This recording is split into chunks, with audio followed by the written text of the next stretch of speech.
sahabat sehat RSA UGM, jumpa lagi di acara kita camping cari informasi penting seputar layanan RSA UGM. Sahabat sehat RSA UGM tahu nggak kalau untuk menegakkan suatu diagnosis, dokter bisa melakukan beberapa pemeriksaan penunjang, antara lain bisa dengan pemeriksaan radiologi, laboratorium, atau bisa dengan pemeriksaan elektromedik. Nah, untuk hari ini kita kedatangan narasumber yang akan menjelaskan mengenai apa sih itu yang namanya pemeriksaan elektromedik. Nah, sekarang kita sapa aja ya. Halo Mbak Widi. Hai Mbak Prames. Iya, Mbak Widi boleh perkenalkan diri dulu dong ke teman-teman kita yang ada di rumah. Baik, halo sahabat sehat RSA UGM. Nah, perkenalkan nama saya Widya Rahmatsari, biasa dipanggil dengan Widi. Saya adalah salah satu perawat yang bertugas di klinik elektromedik RSA UGM. Nah, oke Mbak Widi, untuk hari ini Prames nih mewakili teman-teman yang ada di rumah, sahabat sehat semua yang ada di rumah, ini mau menanyakan nih Mbak tentang pemeriksaan elektromedik. Nah, kalau boleh dijelaskan apa sih Mbak yang namanya klinik pemeriksaan elektromedik tuh? Baik, jadi klinik elektromedik itu adalah klinik yang melayani pemeriksaan penunjang bagi pasien-pasien saraf dan THT, baik itu untuk pemeriksaan screening ataupun untuk diagnostik. Oh ya, nah itu ya, jadi ya teman-teman, jadi klinik elektromedik itu salah satu pemeriksaan penunjang untuk THT dan saraf ya Mbak ya? Betul. Oke. Terus Mbak, kalau pemeriksaan elektromedik itu layanannya itu tempatnya ada di mana sih Mbak kalau di RSA UGM? Oh ya, baik. Jadi klinik elektromedik itu letaknya ada di Gedung Krishna, tepatnya di lantai 1. Oke. Nah, untuk kemudian Mbak, mungkin bisa dijelaskan juga sama teman-teman layanan apa aja yang ada di dalamnya Mbak? Oh ya, baik. Untuk layanan klinik elektromedik itu terbagi menjadi 2 layanan. Yang pertama adalah layanan elektromedik untuk saraf, yang satu lagi layanan elektromedik THT. Jadi untuk layanan elektromedik saraf itu kita melayani pemeriksaan EEG. Jadi EEG itu adalah pemeriksaan yang dilakukan untuk melihat aktivitas kelistrikan dari otak itu sendiri. Nah, biasanya pemeriksaan EEG ini dilakukan pada pasien-pasien yang dengan penyakit epilepsi, kejang, terus bisa stroke atau gangguan tumbuh kembang. Nah, kemudian pemeriksaan ini juga bisa dilakukan untuk membantu diagnosa adanya tumor otak, adanya kerusakan otak yang disebabkan oleh cedera. Kemudian untuk mendiagnosis adanya gangguan tidur bisa, adanya peradangan pada otak, kemudian adanya trauma pada kepala, seperti itu. Kemudian untuk layanan elektromedik yang THT itu kita ada 5 macam pemeriksaan. Nah, yang pertama itu pemeriksaan ada BIRA, ISSR, OAE, kemudian ada audiometri dan timpanometri. Kemudian untuk pemeriksaan BIRA itu sendiri itu adalah pemeriksaan yang tujuannya untuk screening pendengaran, ya. Kemudian untuk melihat apakah ada gangguan pada saraf pendengaran. Nah, ini selain untuk melihat ada gangguan saraf pendengaran, itu juga untuk melihat ambang dengar, untuk menilai ambang dengar pada pasien-pasien yang anak ya, ini untuk anak. Oh ya, khusus anak ya? Iya, bisa sih untuk dewasa, tapi yang dewasa itu biasanya yang tidak kooperatif gitu, seperti itu, yang tidak kooperatif. Kemudian pemeriksaan BIRA ini seringnya dilakukan pada pasien-pasien dengan gangguan keterlambatan bicara. Jadi untuk melihat apakah keterlambatan bicaranya ini disebabkan karena gangguan pendengaran atau karena penyebab lain. Nah, selain itu hasil pemeriksaan BIRA ini bisa digunakan oleh dokter rehabilitasi medik untuk menentukan metode atau jenis terapi wicara yang sesuai untuk pasien tersebut, seperti itu. Kemudian untuk layanan selanjutnya adalah layanan ASSR. Ya, ini juga sama sih sebenarnya untuk menilai perkiraan ambang dengar yang lebih detail daripada BIRA tersebut. Nah, pemeriksaan ini biasa dilakukan pada anak-anak untuk fitting alat bantu dengar. Oh, Ya, kemudian pemeriksaan OAE.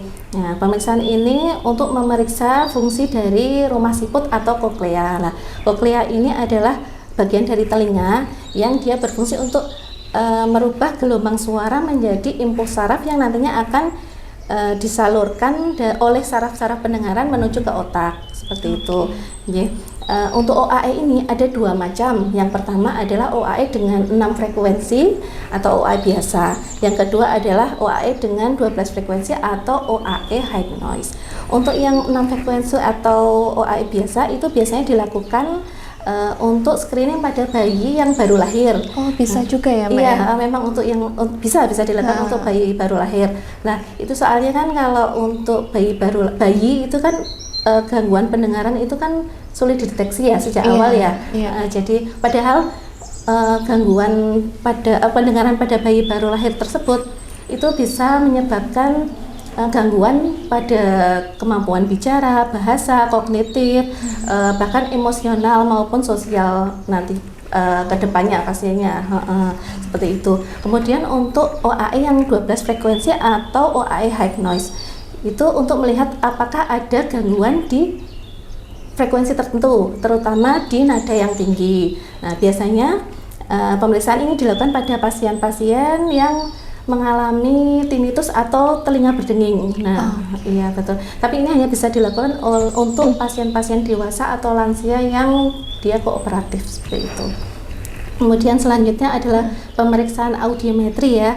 Ini sama untuk memeriksa ambang dengar telinga pasien, tapi untuk pasien-pasien yang dewasa atau lansia yang kooperatif. Selanjutnya adalah pemeriksaan timpanometri. Pemeriksaan timpanometri ini dilakukan untuk melihat fungsi telinga bagian tengah.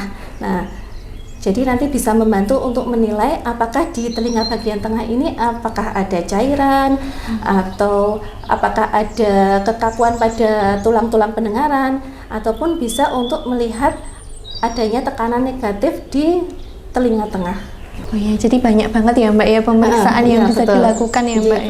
Itu salah satu untuk untuk penegakan diagnosa ya Mbak, terutama ya, sama tindakan yang akan dilakukan dokter yang selanjutnya ya Mbak. Iya betul, bisa untuk screening juga. Jadi gitu ya teman-teman ya.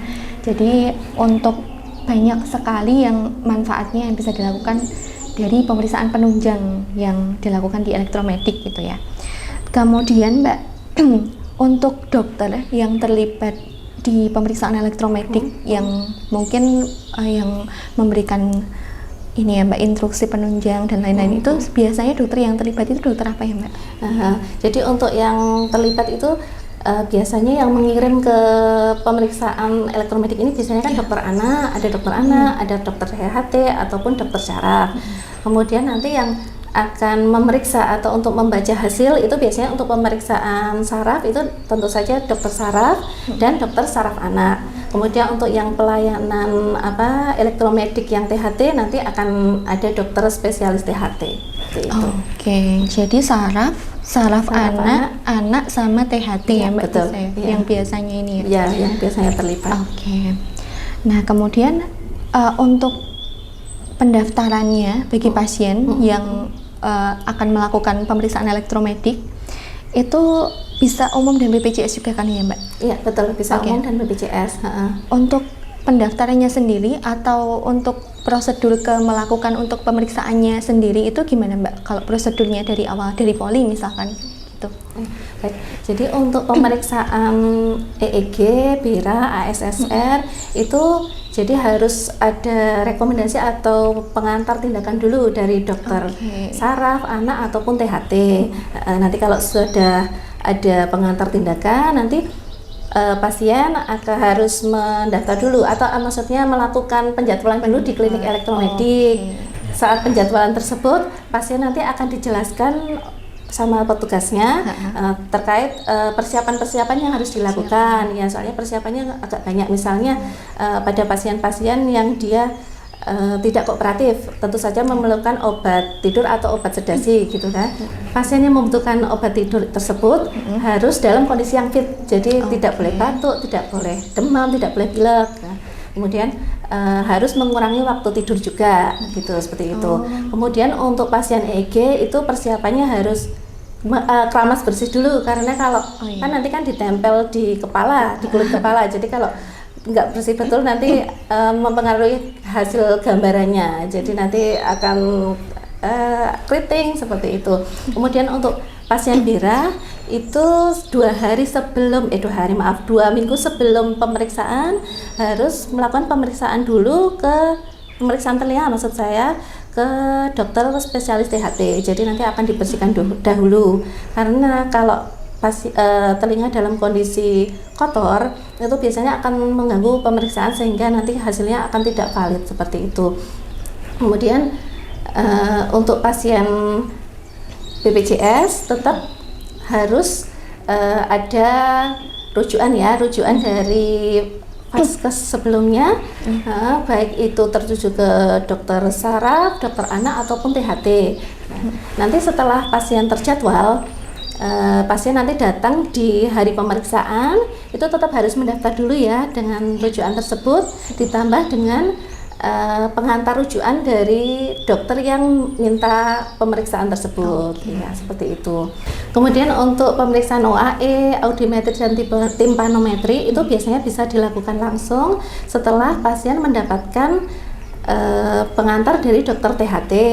Jadi nanti pasien mendaftar dulu ke dokter THT, nanti akan ketemu dokter dulu, kemudian dianamnesis oleh dokter apakah membutuhkan tindakan elektromedis atau tidak. Jika misalnya memang membutuhkan, nanti akan diberikan pengantar oleh dokter untuk melakukan pemeriksaan di klinik elektromedis. Tentunya kalau untuk pasien BPJS tetap harus ada rujukan ya dari vaskes sebelumnya, seperti itu.